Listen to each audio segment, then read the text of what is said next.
I would be remiss if I didn't say a few words before passing over to, she doesn't need an introduction, is Danae. We all know her, our matriarch.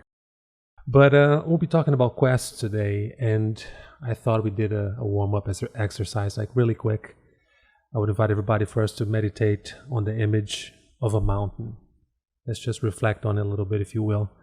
Mountain is this ever-present thing, this majestic, overwhelming thing that is always there, right? And it never changes it, but at the same time, a lot changes around it. The weather, nature, the living beings that live on it.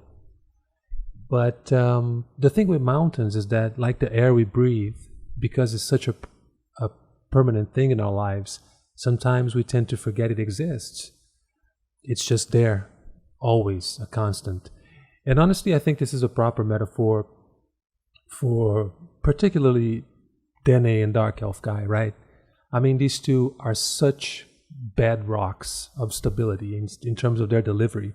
They have been at this for years and years and years and years, always delivering, always solid. I had the privilege of riding shotgun for Danae on this event, and for most of you, this is probably old news, but for me, I was amazed at the amount of work that goes behind the scenes, setting everything together, organizing with all the mentors, coordinating everything. And Danae has her own life, a very busy job, and the woman is moderating the MMC alongside Merlord. I mean, forget about their talent as a modder. I will build a statue for those two just for having the sheer patience of doing something like that, right? But anyway, this is not about a compliment, Danae, truly, but for the record, having you today as our workshop presenter, and we owe everything to you in this event. I could not jump in here to say, and I know that I'm speaking for everybody, and I'm going to repeat to you almost verbatim what I said to Dark Elf Guy last year. Never think for a minute that we take you for granted. Don't you ever think that. You are a gem, madam.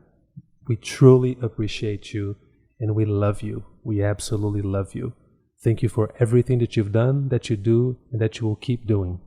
Ladies and gentlemen, without further ado, the matriarch.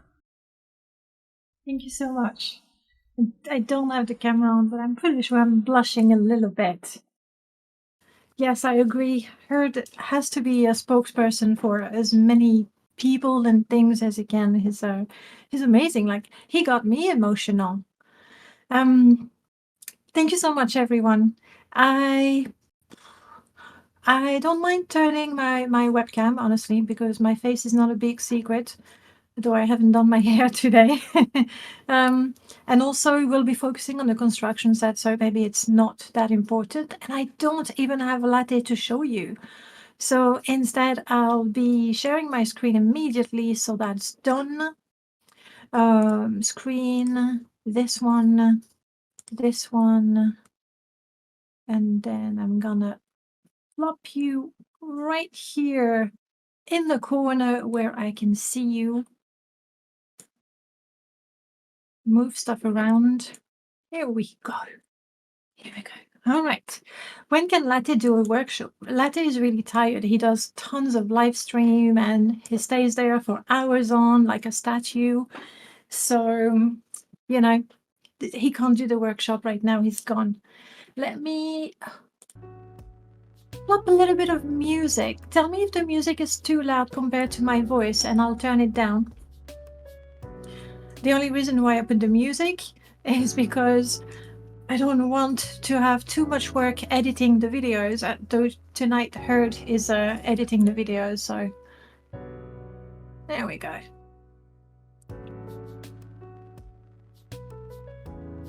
The sound is good, not too loud. I can still hear my ever so soothing voice. Right. Before we get started and really jump into things, I want to remind you that once I'm done doing that little quest I will be doing here, Mort will take the lead, showing you all kinds of nifty tricks, little scripts that are going to take your quest to the next degree. That will be right after me, and also He's very, very well prepared. So I'm feeling a little self-conscious because unlike my fellow hosts, I did not prepare a whole thing and then got ready to recreate it for you. I decided we were going to do it all together. so that's what we're going to do. Before we get started, let's do the silly thing. I have my notepad because I am extremely technical. Here's my question. What's a quest? And what makes a good quest? Think back to your experience playing Morrowind. Are there any quests that sort of stand out? You still remember them to this day, or something about them blew your mind when you played them. They could be vanilla quests, they could be modded quests as well. What makes a good quest? Let's start with that.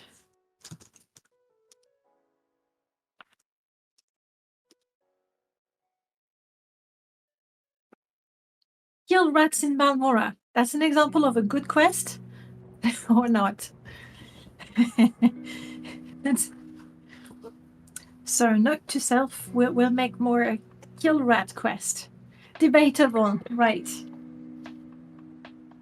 Another way to put that is typically a quest has a hook, a beginning, then it has a middle. I'm sure it has a proper name, and then it has an end. And at the end, we get stuff, right? We get those rewards. What are the good stuff that you get? Those good feelings you get when you finish a quest. The one to kill Dura Grabble for the Fighters Guild that has always stood out for me because it taught me about the game's ownership mechanics. Interesting. So let's go with that.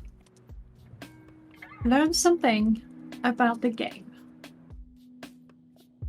A little bit like that, we have Ajira's quest when she sends you left and right to go and pick up flowers and mushrooms.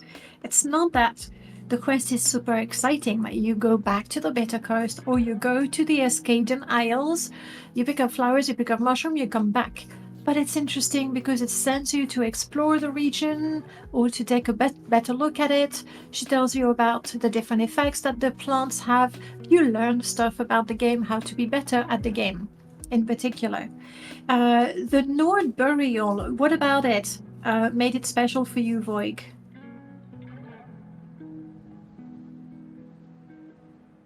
It is true that Durag Rabble's quest is one of the ways to get a house in vanilla. That's a nice reward. Unexpected rewards. Actually, I'm going to add that. Because nowhere in the quest, I assume, I don't know, I haven't talked to best devs, but nowhere in the quest did they say, you know what? The secret reward of this quest is that the player is gonna get a house. Or maybe they thought about it, but at least it's not in your journal.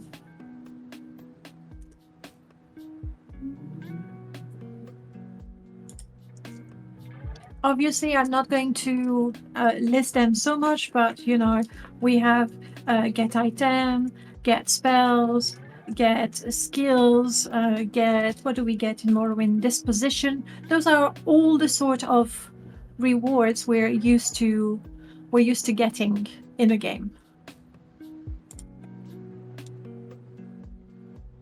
It doesn't hold your hand at all, and it rewards you for it by completing it by yourself. I'm gonna put that under the category of work things out. That really good feeling where you worked it out, you found a way. Maybe that was the way that the quester thought you would resolve the quest, but maybe you just found a loophole, work it out, and we get great satisfaction from that. Even take Fargoth's quest. I know Fargoth, but Fargoth's quest, when you figure out that if you go to a certain place, am I gonna spoil it for everyone? I'm gonna say no. When you figure out that if you go on top of the lighthouse, you can see Fargoth sneaking, holding his torch, by the way, and have a good laugh at it, and find out where his stash is. That first time, it feels so good. Bonus points if the quest has multiple endings depending on your action. Absolutely. I'm going to put that on the choices and consequences. Yes, that feels good when you feel that that quest was made for you, especially if there can be some special dialogue. I don't know, because you're particularly strong and you go, yeah, that's me, or some dialogue that leans into the fact that you are a high-ranking officer of the Imperial Legion. Choices, consequence, and the feeling that this is you, this is happening to you, and you decide stuff. I would also add, thinking about Fargo's quest. It's not much, it's just Fargos walking and sneaking holding a torch. But if you can remember the first time you saw that, it's super cool. There's stuff happening, you know? And it's not like you pushed a button and the door opened, which is already pretty cool, but it's just things happening almost outside of your control, and you get to see that. You get to be a spectator for a little while in your own game. I always like quest stories that elaborated on lore, like pick a tiny point of lore and develop on that, for example. That's super nice. I'm gonna put well, the story. I'm gonna put the story. Obviously, if there's something that is interesting and like you want to know what happens next, whereas killing rats in not somebody's basement but somebody's attic, you're not, at the edge of your seat thinking, oh, what's going to happen once I have killed the rats. You're gonna get a pat on the back, a little bit of money, and that's it. So the story is definitely something to consider. Half, you're saying, I like the miscellaneous quest where Iona Sarandas in Aldrin. Simple quest, you can start in a different way with multiple NPCs. Yes, I'm gonna put that under the hook section, because I like that also. We're gonna say multiple ways in. Oh, Silaf, I am 200% with you. You have no idea how many level 1 character I have lost to those rats doing a permadeath run. Too many to say without being ashamed. Multiple ways in for the hook, in my opinion, has all kinds of advantages. And the bigger one is, well, there's replayability, which is nice, but also I think it's fairly organic, because you don't have to tell, especially as a mod, you don't have to tell the player, to start this mod, go to Balmora Fighters Guild and talk to so-and-so in the bedroom in the basement. And then the person playing your mod, they'll have to remember, or they'll have to go there, but not everybody goes there. So if you have multiple ways in, multiple ways you can start the quest, that's really neat, because there's more chance that the player is going to find that quest in an organic manner. So I like that as well. You can get pillars from there and build your fort. I'm gonna put that, it's already there, under the unexpected rewards. Okay, it's there. Super Duple, you're saying very different from early games, but I really like the end of Blood Moon. All the crazy stuff aside, I like bringing back the NPCs that have been referenced the whole time. The Imperial Kite, yes, there is a word for that, and it's eluding me. Herd, help me, it's a literary term where... Oh crap, I can't even explain it. Like a cameo. Let's go with a cameo. There we go. That's not the literary term I was looking for, but that works. Where there's going to be something and you sort of bring it back and it sort of ties your story together and it makes the brain happy. And you go, yeah, that's tidy, that makes sense, I like it. I tend to get... foreshadow would be what happens before the thing. That works too. Thank you, Silaf. I think that's the word I might have been looking for, indeed. So these are very nice because that's my explanation. It makes the brain happy. Likewise, when you have now this is turning into a literature class. Thanks. Likewise, when you have a story and then you have elements in analepsis, thank you, Herd. When you have elements, say, we're going to take a look again at the house that Random Pal built for us. There it is. If we can find a way to sort of echo the story that we're going to put in our quest with elements that are in the house and the other way around, it makes my brain happy. I don't know how to explain it differently to you, but you know, it's those things that you barely notice, but it feels like it goes together. It's right. Okay, I think we have quite a lot of things. Let me think. Other things that make us happy when we have a quest. Let's not forget. Think. You are humor. Yes, thank you, Random Pal. Humor.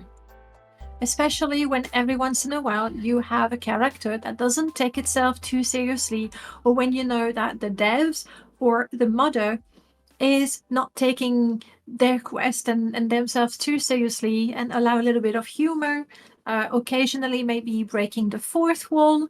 That has to do Tariel exactly, Crassus Curio and the Argonian maid, those sort of things. Humor is definitely a very, very good element. I give you an example. You're playing a quest and there's a dungeon by Sealoff.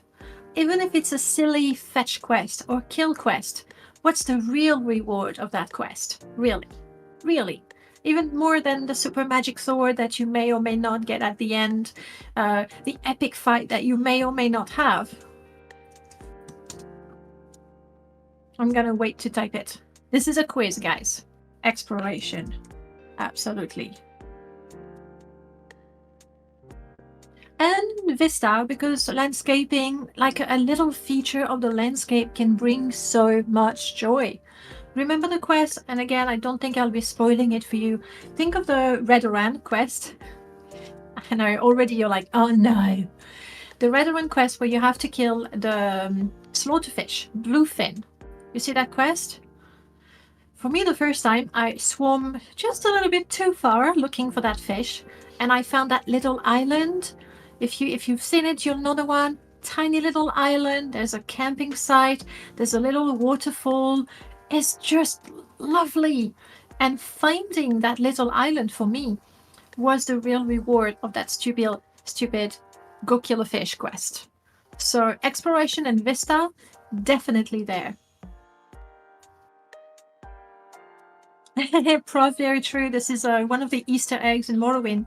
Deadly serious elements like Indiana Jones' corpse in a cave named after a Pokemon. If you don't know this one, I don't even remember the name of the cave. I know I used it in a mod, but I forgot it. I think that covers the sort of rewards. Thinking of the main quest, I will add maybe secrets uncovered. You know, the main quest in Morrowind might not be the most exciting main quest, but you get to know one of the most guarded secrets of the whole continent, maybe of the whole, you know, planet, continent, everything. Secret uncovered, which I assume would go with the story.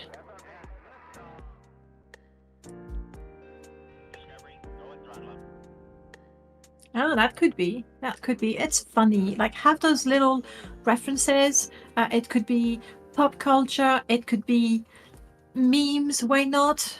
Though, spoiler, if you put a meme in your mod, it's going to go over my head and I'm not going to understand it. But many people will enjoy it.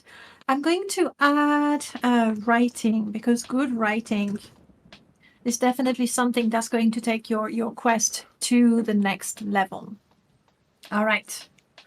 All of this, guys, starting with the end of the quest. And this is my opinion, but I think you'll agree, based on what you've told me in the chat, I think you'll agree that what we think of as the rewards of the quest shouldn't be the best part of your quest, if that makes sense. Knowing that, I don't expect everybody to have a quest that has secret information about the game with many parallel ways and multiple quest lines to complete, and also some pop culture reference, and also some humor, and also some amazing sights, and also some scripted events. No, I mean, I know I won't do that, but see what you like, see what you know what to do, and possibly what you'd like to learn to do, and try to focus on a couple of those aspects to make your quest shine. Right. Let's go back to the hooks and how we can start the quest. Pretty much the same exercise. How do quests start in Morrowind typically? We rarely have multiple ways in. The Aldrin quest with INS is one example where you can talk to any of the town traders and get started with the quest. Prof, you're saying the reward of the quest I created for the very first mod jam was better prices from the merchant you rescue. Wow. Well, disposition is good. I mean, that's the sort of reward you get from Ariel. And personally, sometimes I go, you know what? I'm gonna go and get that ring and give it to Fargoth just to have the discount. So it's and again, the actual quest is really not the most important thing. It's nice. It's lovely to have a unique looking item, an enchantment that works for you. But then again, as a modder, you can't please everyone. You do not know that the majority of the players will be using light armor or medium armor or heavy armor, or if they'd rather have a spell, or if, I don't know, an enchanted amulet you give them is completely useless because they already have something else that does that. So I would say that the classic rewards, we want them. Okay, don't get me wrong. If there's none of the classic rewards, we go, hang on, wait, where's my money? Where's my stuff?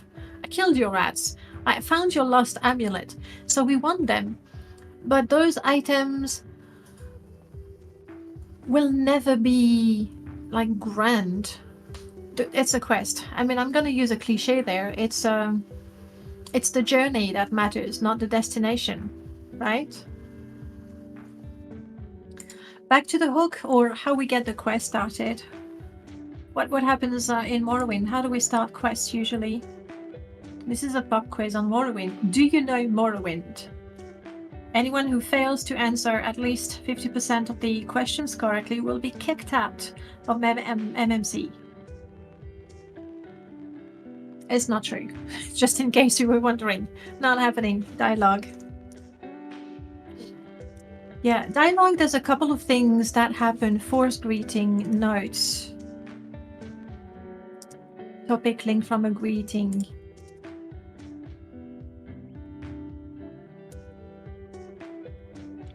Good, you all pass for now. There will be more questions later. Notes. Getting to a place. Sometimes just finding a place, you get there. Chain quests, yes.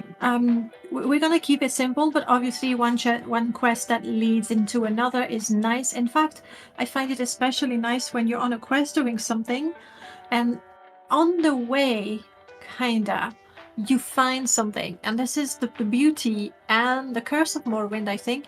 Like, you know, you get on the boat and say the name, say, go to Balmora, you can get the Sill Strider, or you can walk all the way. And you do that, whether you want to go to the Sill Strider or walk all the way to Balmora. But what do you see? A cave. So, of course, you have to go in there and die, if that's me.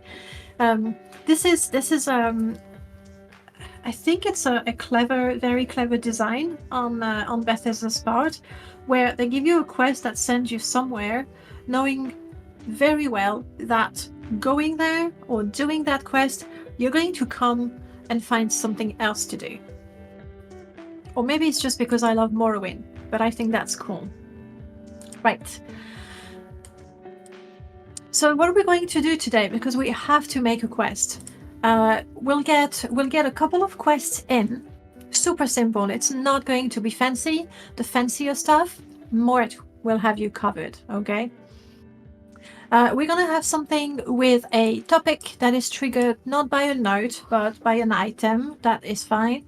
We're gonna have a quest because we get to a place and we're going to have a quest with a dialogue. I would say, and I think Mort will agree with me, I would say that introducing a quest topic in the greeting, just like Fargo say, hey, have you seen my ring? And then boom, the ring topic is available. I would say that nowadays, with the thousands of mods that we have, it's a little dangerous to have your quest topic introduced in the greeting. I mean, mechanically, sorry, that's how it works. There's a word in a greeting or in a line, and it creates a topic. But the odds of another mod adding a line above yours is, quite a good probability, and so your greeting never appears, or it appears maybe later, and so your topic doesn't appear and your quest doesn't start. So I wouldn't have my topic for my quest introduced in the greeting. Have a greeting, but if you're dealing with vanilla NPCs, there's a slight chance that your greeting might be bumped down in the priority of things. All right. I suppose we can go quickly through the middle, but the middle thing is not that interesting, I would say. I'm just gonna copy paste it real quick, because honestly in Morrowind we have kill a thing, find a thing, bring a thing to an NPC, or sometimes even worse, bring an NPC, and that's when we have to deal with dreaded escort quest. Though I will say that escort quests are mostly bad, I want to say bad, in Morrowind because of the engine. Why do I have the word N on there? They're mostly bad because of the engine and the NPC AI. It is a lot better with mods, and again, with some scripts, you can make your escort quest quite fun. Very recently, I played Billy Fighter's Astrologian Guilds with, in one of the quests, no less than 3, not companions, but followers. They were not a problem. I didn't feel like it was an escort quest. Like they were with me. In fact, they were escorting me. And I had no problem with those. It was actually one